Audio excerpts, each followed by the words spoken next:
GM, man. Day 3 of the first schedule, going 3 days in a row. Adam, you burnt out already or what? I'm fucking done, man. I can't take it anymore. All this pressure to work an hour a day. Oh my God, so hard. Painful, man. No, this has been fun doing this together. Can't believe today's the Vault episode 40. We've done 40 of these things since we've joined Emblem Vault. How crazy is that? It's amazing. You know, this is like you just start doing stuff every day and then you look a year out and it's like, holy cow, I did all that. You know, that's just the way. It's the way it works, man. I've been through it a bunch of times. It's hard to do it. Like it's hard, but you know, at the end of the day, it's this is what it's all about. Hey, having fun with the buds. Chris, GM, bro, how's it going? GM, congrats on episode 40. Good to see you guys this morning. Feeling good, ready to rock. Hell yeah, we are. A lot of topics to go over today, but first we'll start with the Emblem update because it seems like everyone wants to know about Emblem because I guess we work there. We had made a lot of progress yesterday. Vaulting went public for fake rares. Here, I'll pull it up here on the screen for those that are watching. So vaulting is now live. You could go ahead and create any fake rare that you want, create the vault, $20 fee. You could go ahead and trade. I believe we have now 23 unique items. We have finally worked through all the kinks for our ERC 1155. I think it's fair to say that we've successfully serialized ERC 1155, which has never been done before. Adam, what are your thoughts on fake rares? You think once we get these migrations going, which should be pretty shortly, we should have probably over 1,000 unique items in, or I guess total items in this collection. You think fake rares can give Rare Pepe a run for its money once migrations are complete? I think it's actually the beauty of fake rares, and we've seen it over the last 2 days, is that its ability to actually harness current creators is actually amazing, because we had people tweeting about it or posting about it, getting possibly people on board. I don't know if you saw too, Shaban from Spells of Genesis made a post about an old Rare Pepe that he had made, applied to get it in the collection, but it applied too late. They had already closed the collection, and people were like, bro, make it a fake rare. Right. And so there's this opportunity to generate interest from, existing artists, which I think goes way beyond what's possible with Rare Pepes, which are just this closed, kind of antique. Right. But this is like to create excitement around existing current artists and stuff is really, really exciting, man. Yeah. The funniest part about the Beeple stuff is that the fake rares actually rejected his submission. I don't know if you saw this. He didn't do the so funny, yeah. I think this is Skrilla probably running this, but he didn't follow the proper procedures, and they said, "Yo, you may be a very wealthy person, but fuck that. You got to follow the ways of the Pepe." I believe that he didn't burn a fake ASF. There's a few things that you have to do in order for it to proceed. And then Joe Looney actually commented on it and said, trust the science, which is because he was the original Rare Pepe scientist. That's what they were called, if you're not familiar. So then they had the fake scientists with the fake rares. Interesting. I think if people does come over to fake rares, what do you think the value of that becomes? You think it immediately becomes the most valuable fake rare? Yeah. Not even contemplation. Yeah, there's no doubt. And what it does for the whole collection. I mean, those guys did real genius work, making, sorry, your application's been rejected. That was great social media marketing right there. Those guys worked it, but that's what it's all about, right? It's about this: how do you inject yourself into existing social? And I think that's what makes fake rares exciting. Right, is that you can have this injection of current day stuff, which makes the collection really vibrant. Totally. Yep. And we added traits for fake rares. You can see the artist, card number, series number, total supply. The artist is the new feature that a lot of people have been asking. We worked with Al from Pepe.WTF, provided the information required for that. We've also added the artist tag for Rare Pepe as well. So if you go over to the Rare Pepe collection, I believe it's over 100 artists that are already properly labeled. Of course, there's only 354 unique items, but if you go over here, click on artists, 119 artists labeled already. Crypto Chainer with 27 cards that have been vaulted already. So I guess this would be probably a good metric. Then you have Ojak, Theo, and Skrilla and Mike rounding out the top 5 for most vaulted Rare Pepes as an artist. From the migration standpoint, we have had a handful of people ask.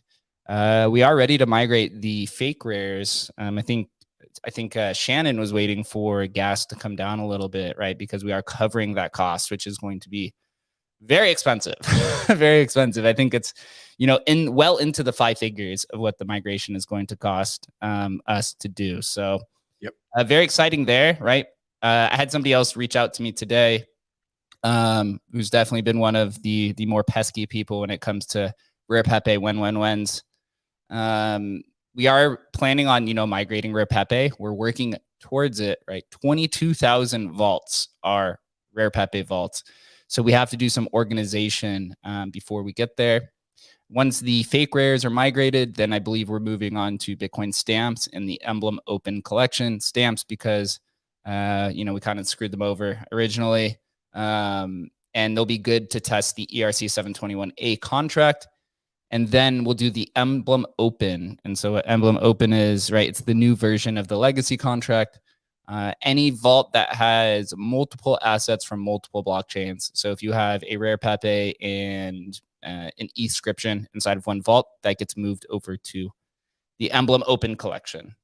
So very, very exciting times. Coming up with a lot of ideas and moving forward. And it's just very, very exciting times today. It looks like, too, I see here in the Emblem chat that Pepe Basquiat has been delisted from OpenSea, probably because of some sort of IP infringement. Was just posted 2 minutes ago, so I'm gonna have to look into that. I could see. I mean, Pepe is the original derivatives collection, right? It's a derivative of real world things, right? Pepe, like Basquiat and Donald Trump and whoever. Yep. So unfortunately, we're gonna have to abide by the U.S. regulations for DMCAs.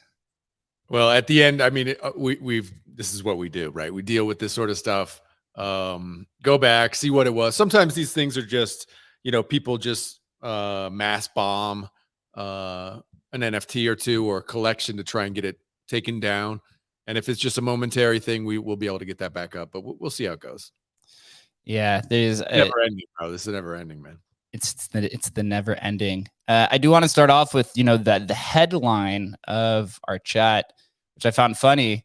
It seems like PayPal was finally initiated into crypto by fat fingering a $510,000 miner fee, which was 479,000 times more expensive than they should have paid. Holy Jesus, dude! Their intern is getting fired immediately. Whoever that was. I mean, granted, they probably make that in a day, but oh man, dude, initiation. What do you think, Adam?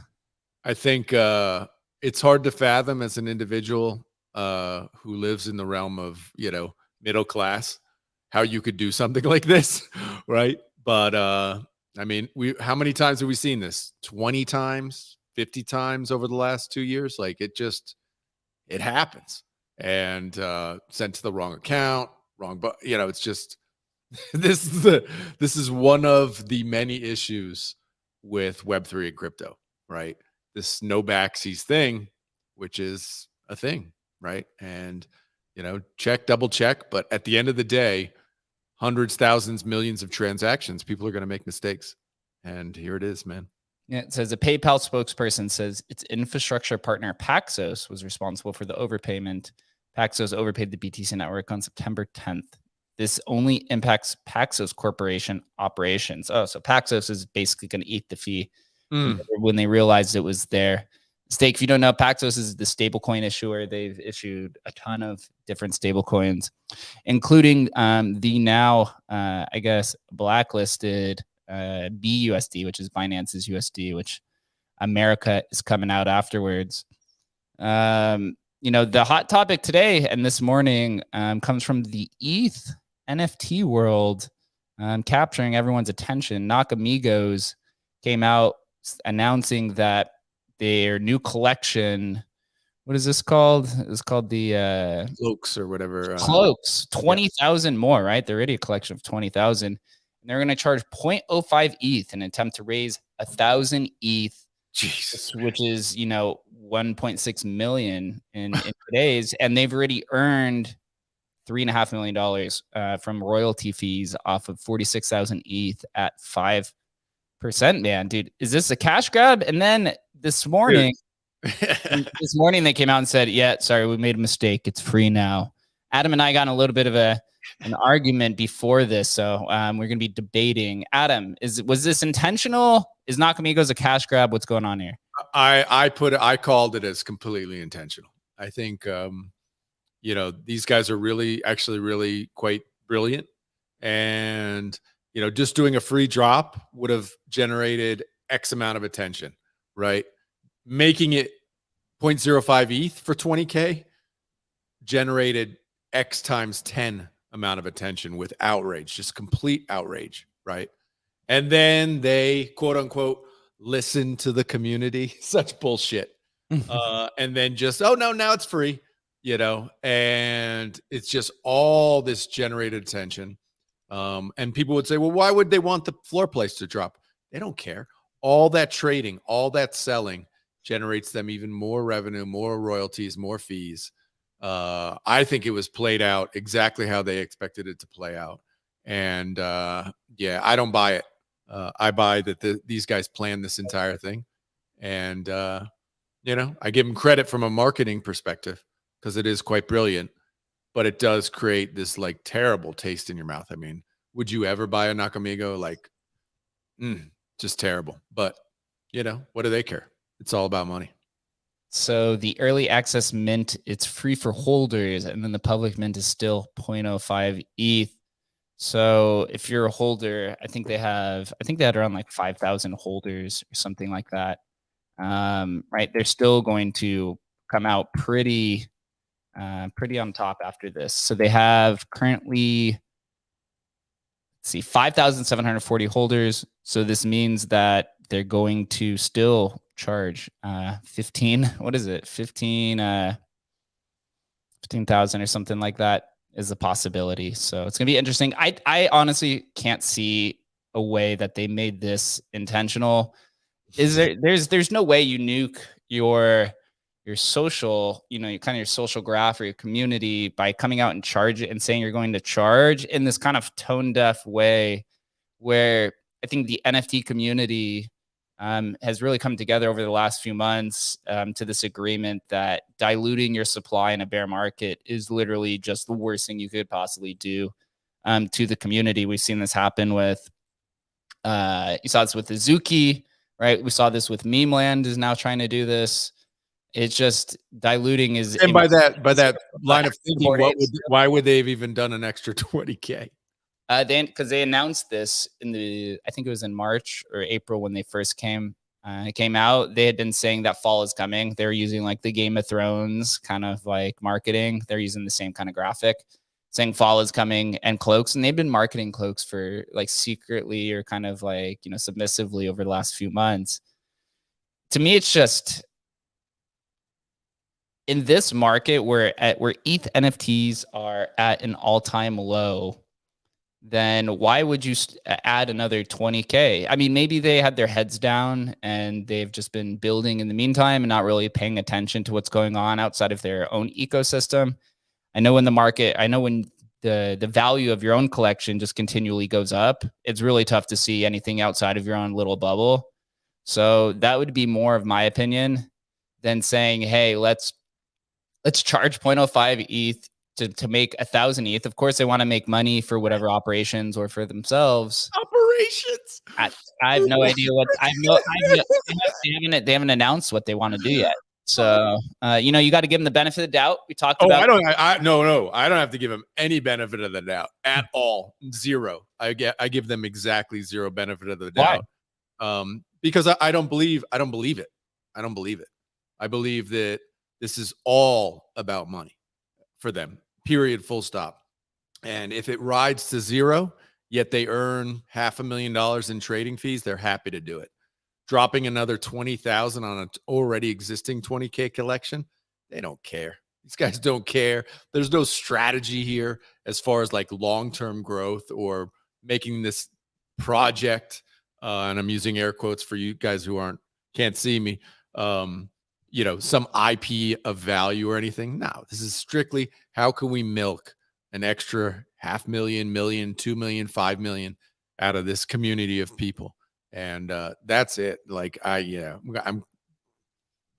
there's no, like, how do you put it? How do you drop an extra 20K on an already 20K collection? I mean, if you want to do it, just airdrop 20K. But no, this is straight scammy behavior, in my view. Scammy behavior. I want to say I want to give him the benefit of the doubt. We still have no idea who's behind it. But Beeble's been endlessly shilling it. Although I don't think he's actually involved. That's just kind of the thing that Beeple does, where he just likes to make creations or art based off of whatever is kind of the pop culture. I guess it's still to be determined at the end of the day. I don't know, man. How many are you buying, bro? I had the opportunity when it was at like 0.02. I'd like put bids on Blur at 0.01, and it never made it down to 0.1. And then it ran up to like 0.8 ETH, and I was like, God damn it, dude. I mean, look, the holders are going to buy it, right? Because it's just gas fee, right? Mm-hmm. So they're going to buy it. So they're, I don't know how many of the 20K are going to sell to holders. Probably 15K, something like that. Mm-hmm. And then the rest will sell out because, people worry about missing a hype cycle. It's just, you kind of see how it's going to play. It will sell out. What's that? I think it'll probably sell out, honestly, unfortunately. Yep. That'd be sad to see if it sells out. I really hope it does. I'm not trying to wish bad upon any project, but it's just sad to see them having to go to raise money again. Like, what did you guys do with the 1.6 million you raised before? Like, you can't. I don't understand it, but they created another 20K to drop more on top of you. Bro, it's like, I don't know. It's if I was a Nakamigo holder, I would be pissed, completely pissed. But look, hey, attention wise, they created attention, period. They did. Whether it was intentional or not, I have a hard time believing it wasn't intentional, but they created attention. That's for sure. I mean, this is just like, it's the same lines of Frank with D-Gods, right? He was hyping up D-Gods so much that it became a big flop because everyone was very unimpressed with the points parlor. And they thought there was something more because he was hyping about it. And then there was the speculation right after of everyone saying, yeah, that was totally intentional. They're coming back with something else. And he came out and basically was like, yeah, guys, that was what I had. That was what we had built. That was definitely not intentional to nuke the price, 50%. And the same thing happened here with the reflection. Nakamigo's price dumped, I think, like 40 or 50%. Similar situation going on here. So a little bit interesting to say. But Genie Data, man, GM to you, we're actually doing a giveaway for everyone that's here of 2 Genesis passes of nice. Genie Data. I had Genie on my podcast, my personal podcast, about a month ago, who's been doing some great work in the ordinal space. Do you want to give us an explanation of first, what is Genie Data, and then what is the purpose of these Genesis passes? Yeah, of course. Thank you, Jake, for having us. My name isn't Genie Data. My name's Adiv. I'm just Are you sure? Yeah, I'm sure about it. But maybe one day I'll change my name. I don't know. But yeah, I'm just a business development guy, and just been really focused on getting our new product out. And we're like a data warehouse, and we facilitate dashboards and try to kind of bring more transparency to the whole marketplace as far as what's happening on what chain.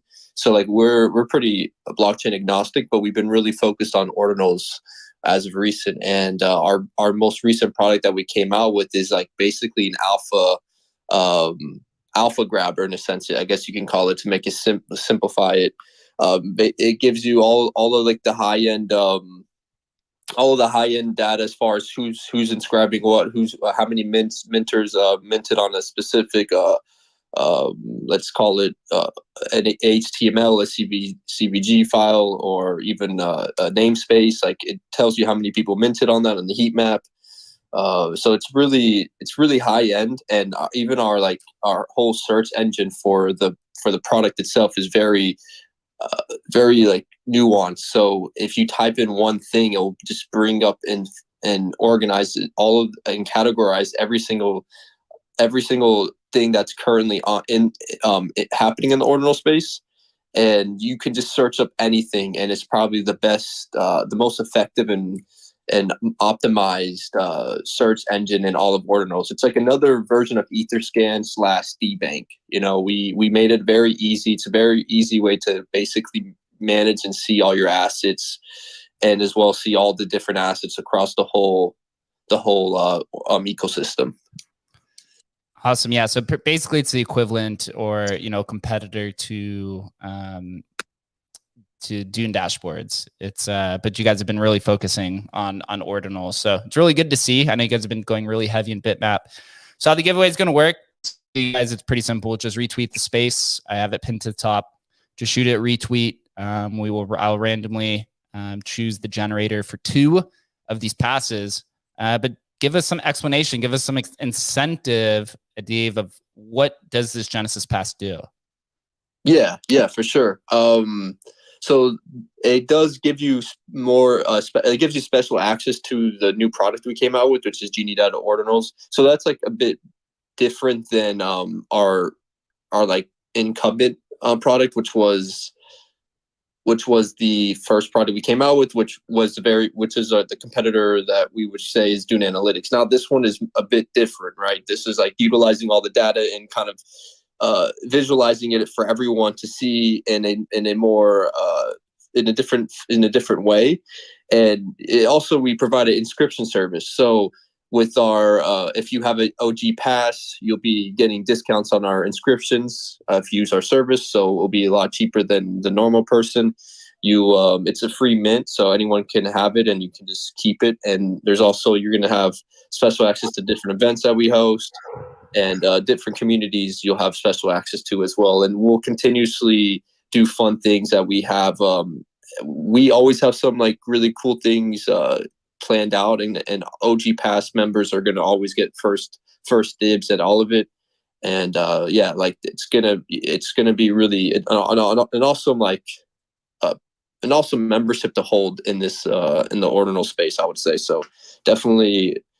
So we gifted some people some OG passes. So it was from all their work that they helped us with, Jake, for sure, for what you've done with us. So like you were gifted because of all the hard work and all the dedication you brought to us. So like we gifted a lot of people, and then we're also giving away to a lot of people too. So that's the only way you'll be able to basically get a OG pass. So if you guys are in the ordinal space, give Genie Data a follow, give the spaces a retweet. It's pinned to the top. Literally, all you could do is hit one button, and we will DM you to whoever the winner is, and I'll post the kind of randomized results there. Genie Data is awesome.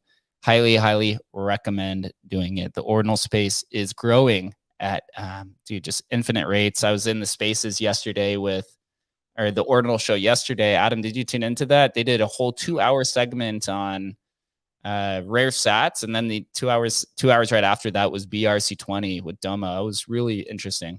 I mean, it was like 10 o'clock my time, and it's still on. I'm like, holy cow, these guys are still rolling on that show, man. Your volume is down a little bit. I don't know what happened there. I think you turned it off because the dogs were barking. Sorry, man. Yeah, it was like I noticed they were on for like 4 or 5 hours yesterday. I was like, man, another monster show. What I noticed that they're doing is so between Leo, Tio, and Jan, they're doing basically 2-hour segments each. So it's basically 3 different podcasts just kind of running in parallel.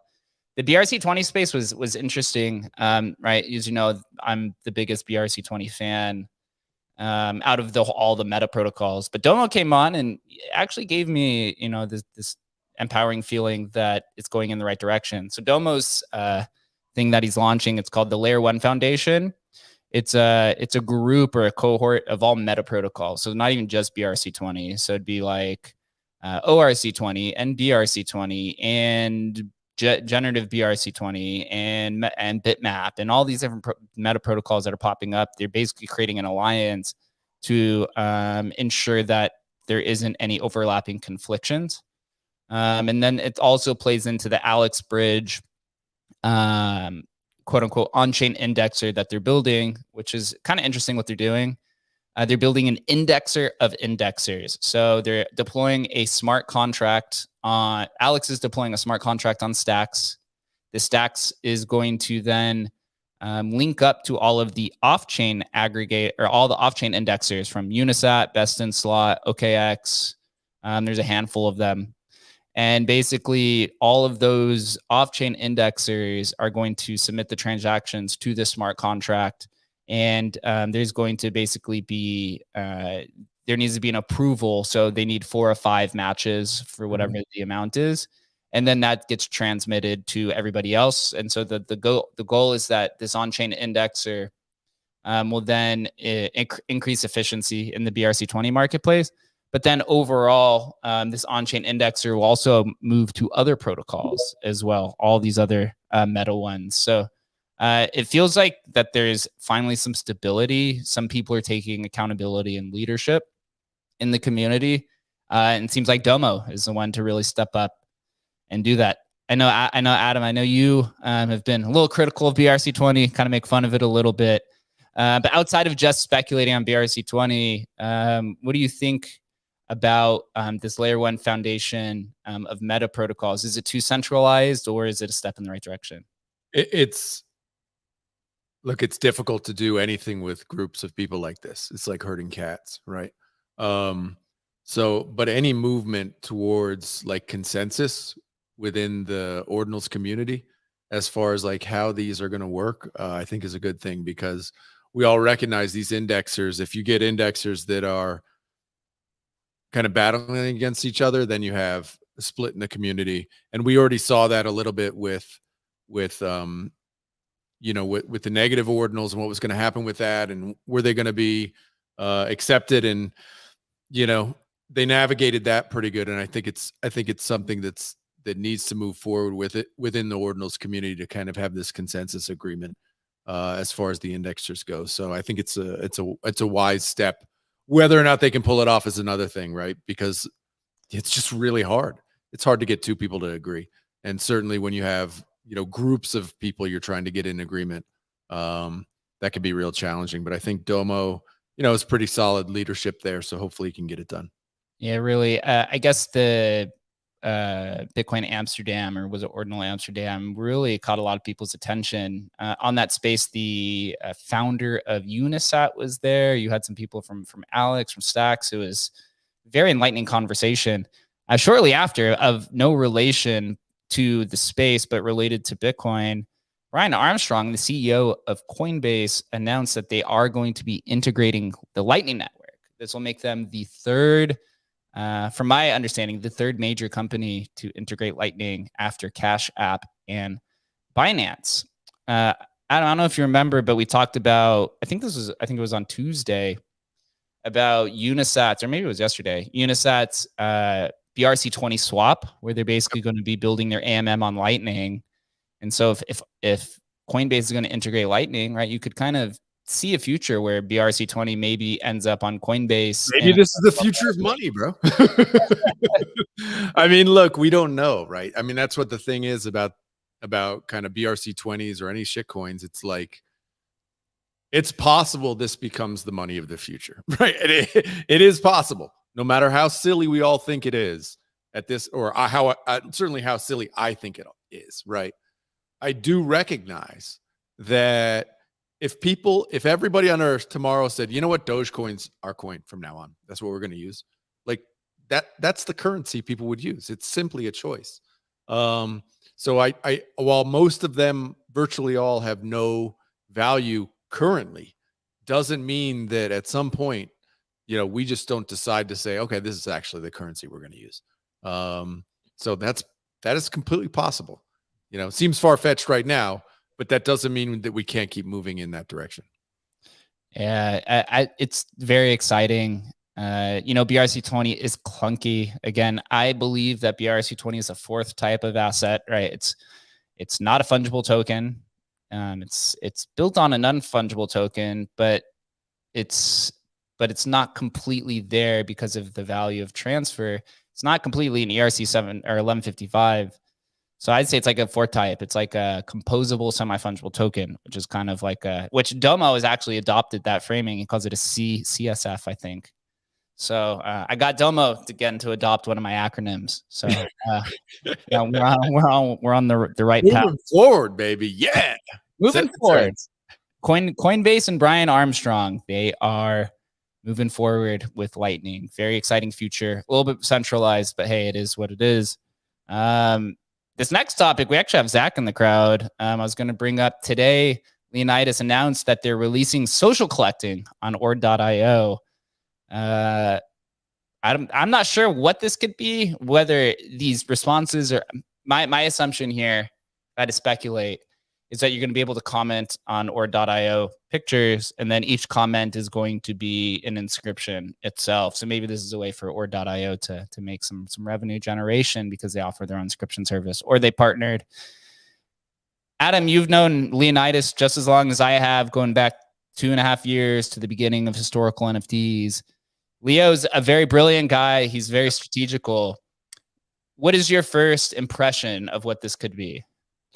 My first impression is when he started, and I have just to let you know, I have no inside information on where this is going. So this is just my own observation. As you said, Leo's super smart. And I think wisely, they opened this platform just to kind of feel it out and go with it and see where it is. And I guess they're probably about 6 months in now. And they're seeing maybe the best use cases creating kind of a social layer here. And whether those become inscriptions or what they use or how it's kind of integrated, I think the idea is solid. Like, it's just solid. We're thinking of Farcaster and Norster and all these ones about what's going to be a social platform, a decentralized social platform that works. I think putting an effort in and they already have eyeballs on the website, right? If you can integrate a social aspect to it, which they already kind of have with the upvote mechanism, adding another layer on there. I love the effort. I'm super bullish on it. Yeah, I think it's a great idea. All right, Zach has joined us on stage, who is one of the co-founders with Leonidas of Ord.io. Man, did we nail this? What's going to be like, Adam, that was bullshit. Totally wrong, bro. Yeah, so I don't like so like Leo said this in the space yesterday, so I don't think I'm saying anything that I'm not supposed to be, but no. So this version of this feature will not be any like on-chain inscribing stuff. We just thought that introduces like a lot of friction to, or like if you want to just write a random comment, you might not want to pay, I don't know, like $2 for it and then wait like maybe 15 minutes for the block to get confirmed. So yeah, for now, this is going to be a more just kind of adding a little bit of a social layer onto what Ordinals is now, and just kind of see how that evolves. And like, obviously we think that there's a ton of potential on the social side of things. So yeah, we're excited to get it out. Love it. Yeah, you guys have really crushed it. I do believe Ord.io is probably one of the more important sites and platforms that exists in the ordinal space. You guys have really crushed it. Kind of the Reddit began as kind of the Reddit, I guess, of ordinals, and is going to be expanding to even more like Reddit, but it'll be much larger than that. I think at the end of the day, and I've talked about this a lot, all ordinal marketplaces are really just inscription services wrapped in some sort of like specialized offering, whether you're Unisat with BRC20 or your I guess Magic Eden is more trading, right? Or Ordinal's wallet with gaming and Bitmap. There's always going to be that underlying inscription, which is the way to generate some revenue there. So very exciting times. Sam, I saw your hand up, who's also a very big ordinal fanatic, founder of Bitwell. What's good, bro? Yo, what up? Yeah, I was gonna say what literally Zach said. I asked Leonidas about the social media thing. The UI looks fucking great. But he's like, yeah, it's not gonna be on chain. And the messaging part is pretty dope, bro. Because Ord.io is not really like a marketplace to buy stuff. Like we use it to view the ordinals. So I like where he's going with it. Where it's probably gonna work like the upvote, right? Where you can just comment below, like you said, but. Yeah, I'm excited to see where they take it because I like how they're displaying the ordinals without even telling you, hey, like display because we don't see the amount. Oh, like this ordinal on Ord.io is listed for 1 Bitcoin. It's not, you can't list it on Ord.io. So I kind of like that aspect, just to view it like a collectible. But yeah, I'm excited for what he does. I like how it's turning out. Social collecting and also. The first part of that space is yesterday was on rare sats. Dude, the rare sat community is exploding. It really reminds me of the ENS community. And what I mean by that is within rare sats, there's so many ways to create artificial scarcity, right? Palindromes, you could use the year, you could use a birthday, you could use, specific dates, you could do black sats, white sats, whatever sats. So you can create all this artificial scarcity. But at the end of the day, what it comes down to is you're creating some sort of identity or if you're doing rare sats, it's an identity for the art or the piece of data you're going to put onto it. And then in ENS, right, it's your on-chain identity. So both have some elements of on-chain identity and artificial scarcity.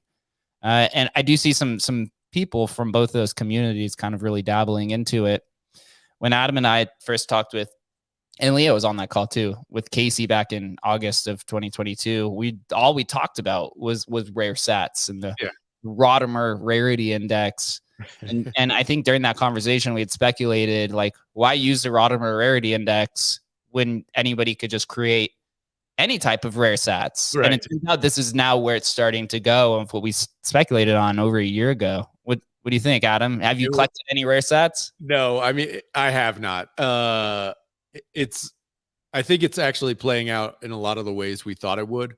Although I guess the one that we thought would be more interesting was kind of this idea of like special numbers, which I don't know if those have hit so much, but the ones is like that certainly have hit are the ideas of like, whatever, the easiest one to know is pizza sats. Okay. Right. This makes sense. And made sense to us even a year ago, just like, oh yeah, this was whatever. These were in Hal's wallet, or this was used to buy the pizza, or whatever. Just makes sense from a collectability perspective. I still think definitely there's some crazy price fluctuations based on these things because it's like the market really hasn't had time to kind of absorb all of the rare sats and then begin like a real distribution to see like real pricing. So you're getting some crazy outlier type pricing, but certainly from a collectability standpoint, they're interesting.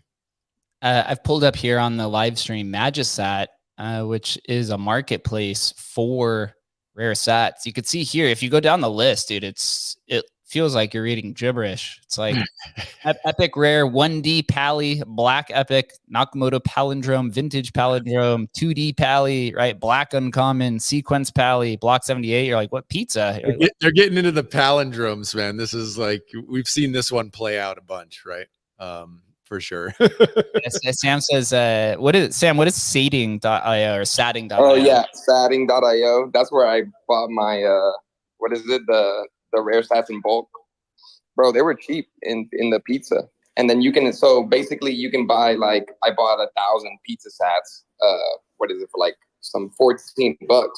And basically, like, you can actually take one of those sats and then inscribe a text file or actual file and then inscribe it on a pizza sat for like $5-6.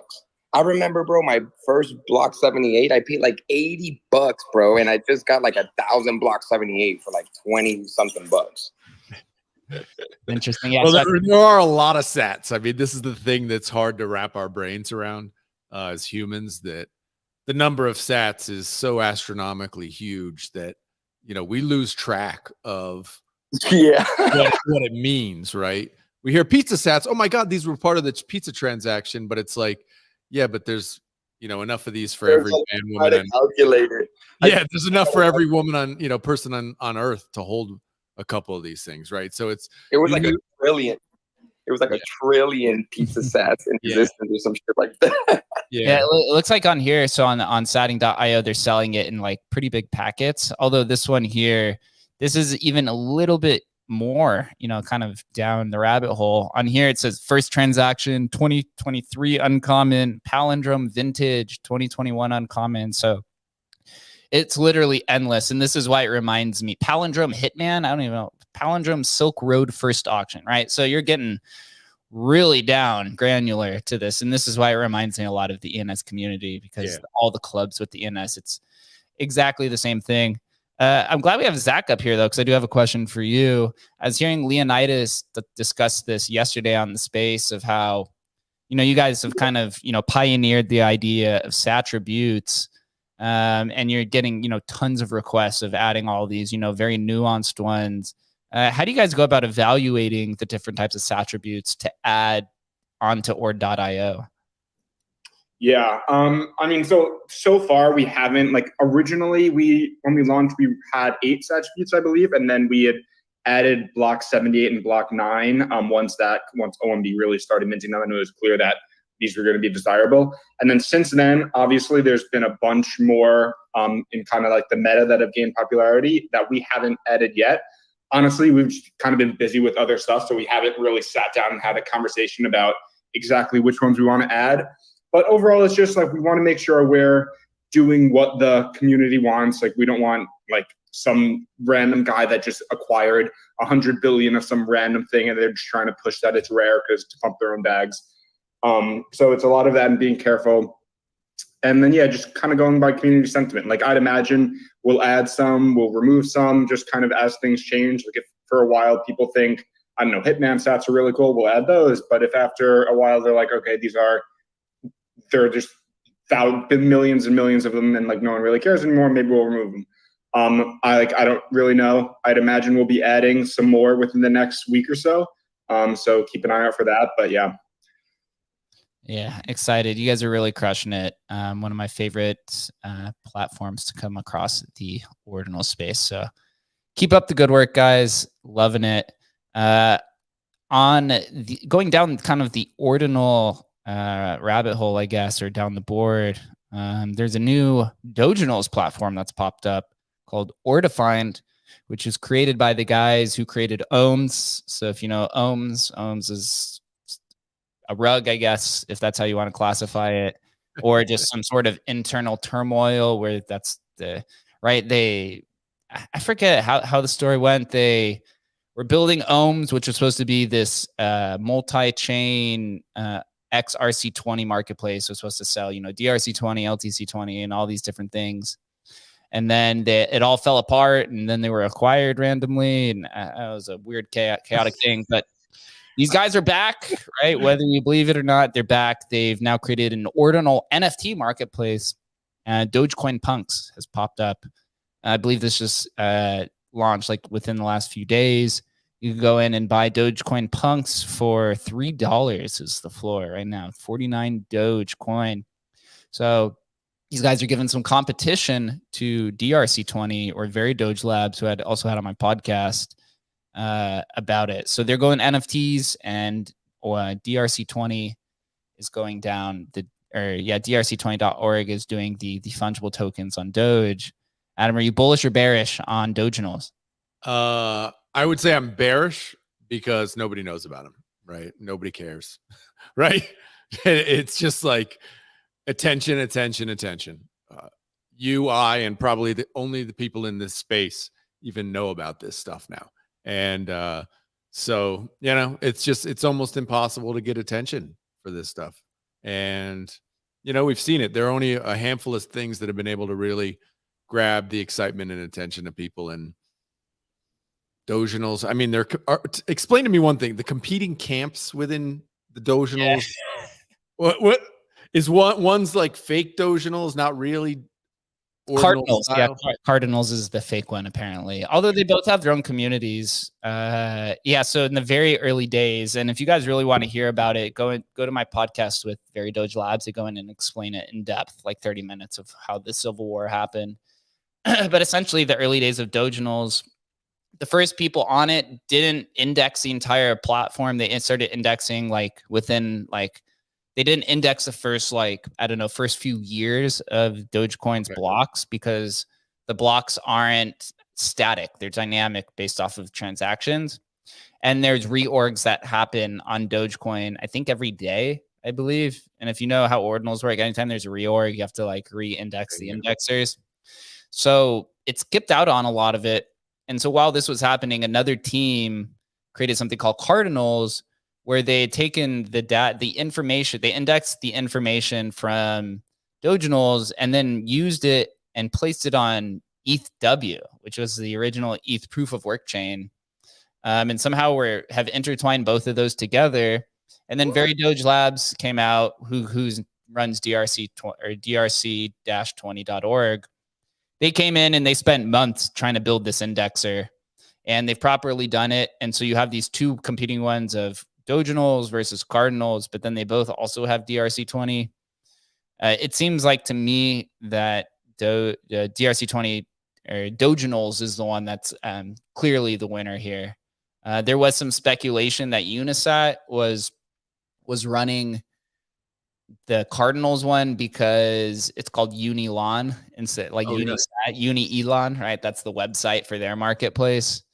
Kind of interesting for all of it. I mean, we talked about this yesterday that Dogecoin is the second most recognizable cryptocurrency, even above Ethereum.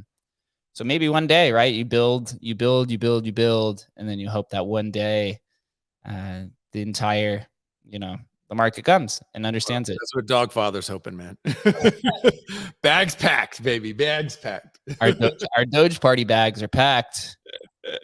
You know what's not packed? Stoner Cats. Oh my God. They got hindered. We talked about this yesterday, how SEC and Gary's coming after all the celebrities, not influencers, celebrities, right? Traditional influencers, you could call them, who are creating different types of cryptocurrencies. Well, right after our episode yesterday, the SEC commissioners came out, Pierce and Udea came out and basically said they disagree with the SEC's action of Gary Gensler's actions against Stoner Cats. So the SEC has 5 commissioners.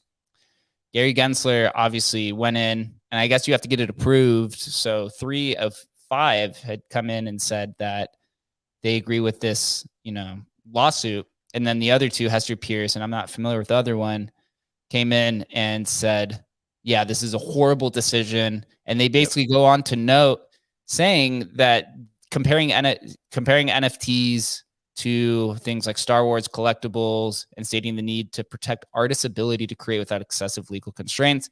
And they basically go on to say that if you consider NFTs securities, then everything is a security under the sun. Well, that's where we are, right? It's like, oh no, everything's a security now. It is what it is. I think I just pinned my tweet at the top, which is like the SEC cracked down on Ashton Kutcher, Tom Blaio, or whatever his name is. Tom Blaio, yeah. But Miss FTX, Genesis, Celsius, and Voyager, right? It's like, it's so out, this is my experience with government. This is what it is. And, people who haven't had to deal with government intervention on your business don't realize how burdensome it is to the entire market and how it literally crushes markets. It's completely brutal. And I'll give you one quick example. My brother, who's in options trading, been in option trading for literally 25 years. They basically put every small option trading business out of business. So my brother and his partner, traded options for a decade more. And, the SEC just made it impossible, made it so expensive to be compliant that all amount of profit was taken out of the business. And so what's left is a handful of large traders, and they basically control the entire thing. And that's it. The mom and pops are crushed. And what you're left with is heavy bureaucracy and basically governments running markets, which I can't imagine anybody wants. Yeah, I think that's what we want them all out of. The SEC just has been a hindrance to this space for years, right? And there's another article that came out. Do you remember Telegram? Oh my God, yeah. The OG. They did a huge ICO. It might have been the biggest one. I think it was like $1 billion. I think EOS had the biggest at 4 billion, but this was pretty close. They had to pump the brakes on everything for 3 years, but now I guess they had settled with the SEC, or the SEC had dropped the case against them. The TON network, which I believe is now in the top 50 cryptocurrencies by capitalization, has come out and said that they're building their own self-custodial digital wallet right inside of Telegram to its 800 million users. Bullish or bearish, Adam? Oh, super bullish. Super bullish. But it's just like this should have happened 4 years ago. You know what I mean? It's depressing, honestly, when you start thinking about it, how quickly this crypto could have moved, how crypto could have been integrated so quickly, but just this lack of clarity in government regulation and this ever-present threat, which is basically what they're doing with Stoner Cats, which is like, oh, here's your beatdown. Oh, here's your whack, pay us $1 million fine, which prevents small, independent, you, me, or somebody else from starting up a business, because they're like, why would I put myself in legal jeopardy to take this sort of risk? And it completely stifles innovation. And then it just requires, these big players, like we've seen with PayPal take these steps over the last few months, where big players finally take the step because these guys are connected with Washington and connected with the regulatory agency, where they take the big steps. And so what you have is big players are basically controlling the entire market rather than a couple guys building something in a garage. And it's really, really negative for the US for this to happen, because the innovation could all be taking place in the US right now. And it's being driven offshore. It's terrible. This article goes on and it's loaded with actually a lot of information, which is really kind of conflicting. So first it says the wallet feature is currently accessible in Telegram settings. The global rollout will begin November, excluding the US and some other countries. That was probably the agreement with the SEC. It says that back in 2019, the SEC sued Telegram for $1.7 billion that was raised. Telegram settled its SEC, paying back investors any unspent funds, along with an $18.5 million fine. But then it goes down and says that it says in a 2020 blog post, which officially said that Telegram's active involvement with TON, which is the currency, is over. Durov, who's the founder of Telegram, said that the firm is unlikely to ever support TON on the platform, making Wednesday's move an apparent about face. So if they're going to create a wallet, but then they're not really going to integrate TON, which is a currency, I don't know, man. It's really, really conflicting. This is where the SEC steps in, right, and just really, causes issues. Because if it wasn't for the SEC, they'd have their own currency, right? They'd have the wallets. They'd probably be much farther along than they are today. Yep. Bullish or bearish for super? I mean, at the end of the day, I'm bullish on it, on what they're doing, but bearish on just the current state of government overreach in the crypto markets is obviously super bearish, and the only way to beat them is to win in court, obviously. And so, Stoner Cats, and we said the same thing about impact theory, that understandably these guys aren't fighting the SEC, but we just really need people to push back and fight. And that's why I completely support Coinbase, any of these big players who are pushing back and fighting. It's like mission critical for crypto to do that. Mission critical. I guess the only thing that's really up only over the last few weeks has been Friendtech. Friendtech has paid creators $1.1 million in royalties over the last 36 hours. All ETH NFT exchanges have combined to pay creators $140,000. So Friendtech's really are they really dominating the royalty game? Well, they're just dominating everything right now. The creator fees are in a lead with Friendtech. Is there any way Do you think that this type of new model can be adopted into the NFT space, or is Friendtech just going to run away with the show? I love the that it re-highlights how royalties, when properly aligned, can really create movement.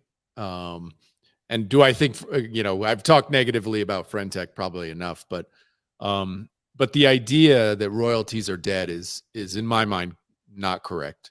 Like there is a use case for royalties, and Friendtech just highlights that use case, right?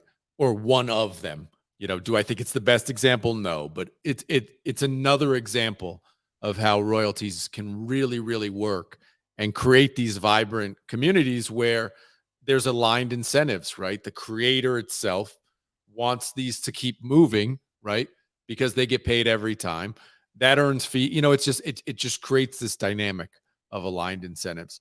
And do I think it will eventually break? Yes. But royalties are still in the conversation. Royalties are not dead yet. Yeah, the team racer himself has made over 500 ETH in trading fee or in royalties himself. So he's a creator, and the platform has made, I think, in the millions, approaching 8 figures soon. So they've definitely benefited. Will this replace X? I don't think so. I think it's unlikely. Are you posting there daily, man? Are you hitting content on Friendtech? I am posting daily. My keys are still quite low. I have like 20 holders. I haven't really been chilling it. I've been more experimenting with it, kind of farming the airdrop. My portfolio is up like 150% comparative. I put like Nathan in the beginning. It's over 2 now. Some of these guys are up literally like 100, 1000x because they participated. One of the leading guys, his name's Levi. His Twitter following was like negligent. He was not an influencer or everything, but his strategy was to buy 100 new keys from different people every day while he was on the platform. Now he holds over 2,000 keys, and he's netted over 500 ETH in portfolio value already in a month and a half. So some strategies of just going in and buying as much as possible tends to work, I guess, if you're early like that. But he also went in, I was listening to a space with him yesterday. He was they were asking if it's too late for new creators to get past that 5 ETH kind of value, and he was like, yeah, probably. Like the reason why, he's like, honestly, the main reason why I've done so well is because I was so early early to it, right? To get that runaway effect. I'm having fun with it. I actually they've been adding new features. So they just added a new 3.3 feature now where it shows you if the person owns the share back. This is the new thing that a lot of people are doing. It reminds me a lot of MySpace back in the day when you'd ask people PC for PC, pick comment for pick comment. These here, a lot of the new trend there is if you buy my shares, I'll buy your shares kind of idea. Because it's on a bonding curve, right? So everyone kind of wins there until the cascade comes downwards, and then everyone's just going to start unloading on each other until there's no liquidity. But what about the community? It is kind of interesting. I've been browsing around, and I found one of my favorite DJs. His name's Boys Noise. I've been listening to it for like over a decade now at this point, and he's not into crypto at all. I've never seen him post anything about crypto. And so I bought a share, or I guess keys, for like under 0.1 ETH. And I go in, and one of the first things I found was like he posted like an unreleased track that he was like going to drop at one of the new music festivals. And I was like, oh, this is it's kind of cool. He had it linked to like a Dropbox. Some of the other chats that I go in are just like pretty boring. Mostly what I'm seeing is like alpha chats where people are going in and they're posting signal, right? Buy this coin at this price, and then I'm selling here. Right, I could easily see this becoming a massive pump and dump kind of scheme, right? It's just paid groups. Paid groups have been in crypto literally since its inception. When I got into it in 2016, it was, hey, spend, I think it was like 1 Bitcoin per month for my Telegram. At the time, that was like $600 or something like that, $700. Right, and that's kind of the same here. I mean, Racer's keys are now over 8 ETH for the founders chat. That's the biggest one. So you're going to pay, 15,000 for it, right? So definitely inflated. But the I'm TVL just thinking of that meme, sell it all today. keyboard monkey, who's like the biggest bear ever in crypto, but keeps it real. He said he's going to start selling once Racer flips Bored Apes, and that becomes a habit. He said once that happens, Racer's over 25 ETH. He said I'm going to sell everything and probably never open the app ever again. I was like, all right, I'll make sure to sell right before that. Dave, what's good, bro? Yeah, I didn't want to interrupt you guys, but I mean, obviously I know about FriendTech, but I don't have it. How do you get how do you get on there? Do you need a referral, right? You need an invite code. Yeah, I got you. If you need some invite codes, I could show the bags. Just DM me. Show a little bit. Yeah, I mean, I'm curious just to check it out. You know, it's been getting a lot of hype, so yeah, I'm curious to play around with it. It's been around for how long now? Like 5 or 6 weeks. It's really not that long at all. So it's on Base, which I think is kind of what the initial interest is, right? It's Coinbase's stuff. Brian Armstrong's CEO has come out and said that Base is going to be the portal for Coinbase for those users who want to go explore the decentralized aspects of crypto. He said, we understand that you kind of have to handhold the Coinbase customers to the crypto world. And so Coinbase is just going to shill, Base into everything. And you can expect right now the TVL on FriendTech is about 25 million, which is nothing comparative to these DeFi protocols. And all the DeFi farmers are there trying to farm the points because everyone's expecting $1 per point, 100 million points. How many points do you have so far? I have like 800 points so far. I've definitely increased my activity more in the last like week or so. Most of it was the first like 2 weeks, and then I kind of took a break. But it's back by the good. Oh, sorry, Jay. I was saying, by the way, Genie, try not to convert your Ethereum on the bridge.base thing, bro. You're gonna have to wait 7 days if you do it there, bro, which sucks. Trade Ethereum into the Base network like in Orbiter.finance or something like that, because the bridge base protocol, bro, it's like it takes forever to take your money out, bro. To take it out, yeah. To deposit, it's quick. To pull it out is Yo, that's convenient, bro.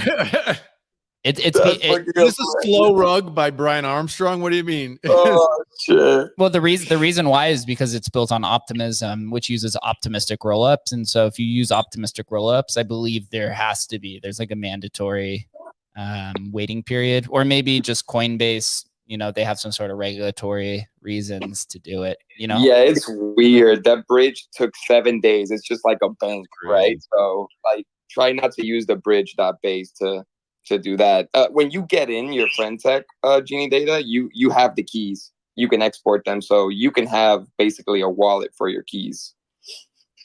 All right, yeah. I know Optimism is like 7 days for the transaction to confirm on chain, so maybe that's why. But yeah, no, I'll check it out.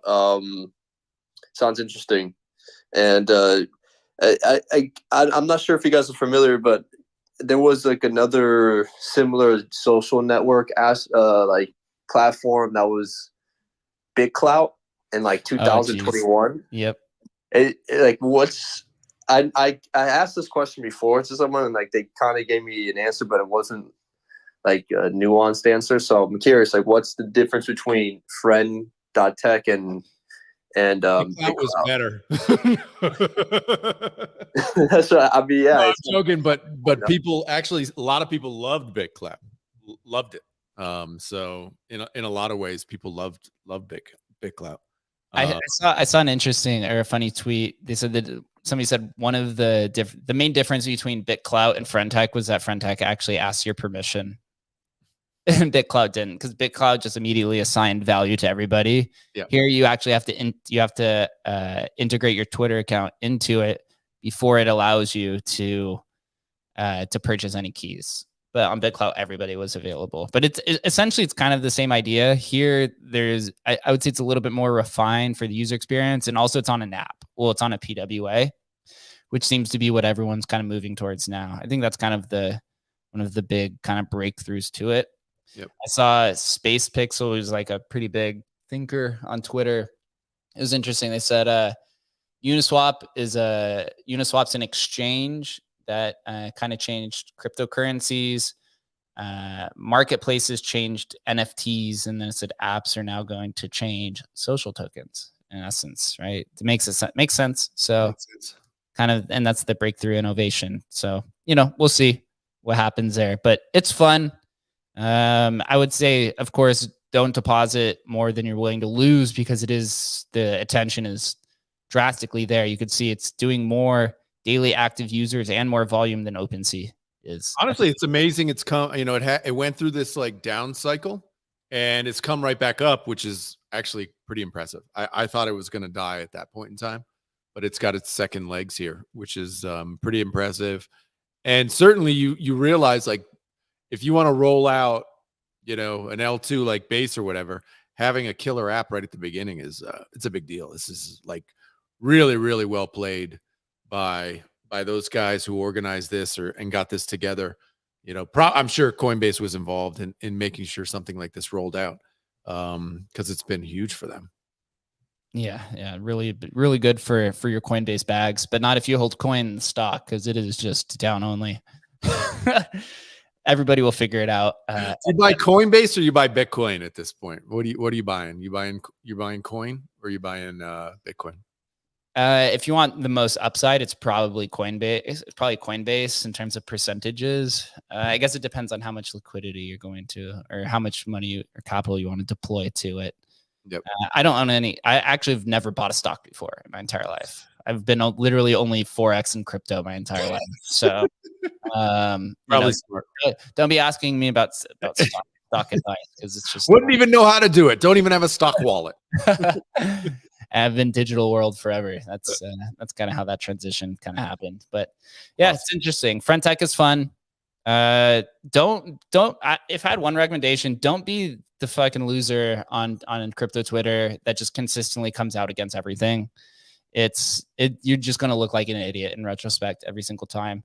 Always dabble, at least go experiment in it. If you realize you don't like it and it's not for you, then go ahead, don't use it, but at least try to experiment, especially in a bear market where it's so easy for attention to completely shift to one thing and completely focus on it. Totally. And I think that's really what's happening here, is that, you have maybe 5,000 active people per day, or 10, I guess ETH NFT is around 10,000. So if you combine ETH, Solana, and ordinals, maybe 15,000 active people per day. It's so easy to just pivot all that attention to something that's new and shiny. Totally. So yeah, don't be that person. That's solid advice. If we've seen anything, it's that gut reactions to something new are often wrong, and so that's wise advice right there. Yeah, or you can be the totally agree there, Jake. Most people got into crypto to have fun and to kind of experiment with new things, and oftentimes in Web3 you get rewarded for being early as well. So 100%. Go try things. It's kind of crazy to kind of skip up on a new hot thing because you just want to hate it off the bat. So go try some things. You might even make some money. Yeah. It's very, it's straight and to the point. Don't be that person that's fading everything, and definitely don't have the culture kind of turn on you. Actually, I do have one final thing before we close up here. Yesterday we had talked about, this ordinal war that was happening between kind of the decentralized protocols of Boss and or Oshi Finance and Track kind of teaming up against Unisat and all these others, talking about the decentralized versus centralized aspect and how the war was happening. Archimedes, who's kind of the comms guy for Oshi Finance, came out and said that the war is on. The war is beginning. Really? Yeah, I guess they really have an issue with everybody. I don't know why. I just would not want to be that person that boxes yourself in the corner immediately. If you're trying to, create this new type of meta protocol, but then you're not going to join this alliance, and you're going to be aggressive towards everyone else. It's just like, how are you going to onboard everyone? There's literally 1,500 active people in this marketplace, like daily. I don't know. It doesn't make sense to me, but we've seen this time and time again. You see it in the historical NFT community. The maximalists tend to put a hard line in the sand for their preferences, and it ends up turning everyone away. Ultimately, it happens every single time. It happened to Bitcoin, right? The maxis turned everyone away, 100%. And it took 5 years or 6 years for people to come back to it. And same thing happens over and over and over. Tribalism. Yeah, I don't know if there's a solution to that. That may be just so ingrained in our genes that that's just the way humans operate, you know. And I don't know if there's a way around that. You know, I certainly haven't seen it in crypto. It just every time, like literally every time and everything, just always drops into that kind of us versus them battle. It's really interesting. Yep, that it is. And that's going to be the show for today, man. Adam, we made it through 3 days in a row. We're going to be running it back 3 more times. Again, everyone who's here, appreciate it. Make sure you retweet the Spaces link if you want to be put into the giveaway for the Genie Data Genesis Pass. Literally just tweet the Spaces link from my profile, and I'm going to do a random giveaway probably later today, and then I'll DM you if you are the winner. Everyone is always welcomed. Again, we do this 11:30 a.m. Tuesday through Thursday. We're going to be building towards, turning Wednesday into a Pepe show over time, but we are experimenting here. And if you are the one guy who continuously posts on all of my tweets saying that we should stop doing the show, thank you again for listening 3 times. I got to find this guy. I got to follow this guy, bro. I'm ready to start retweeting his stuff. He replies to every single Spaces we post, and he's like, stop doing Spaces. Retire. Guys, I encourage you all to please do that on all of my tweets. Just get in and just be mean to me, hate on me. It's the best. Haters do half the work. I wish I had more haters, man. It's the best. Haters do have a lot. Make sure you guys pay attention, follow along. We're gonna have some big Emblem updates coming next week. Even more migrations, maybe even getting a new team member here pretty soon, as well as some new projects that we'd started this week. One super secret project. Maybe we can share some more details in the coming weeks. Appreciate all of you guys for listening, and for those that are watching, our 2 people that have been viewing it, or 3 people this entire time. Yeah. Enjoy your week, Thursday football, and we'll see you next time. Thanks, guys.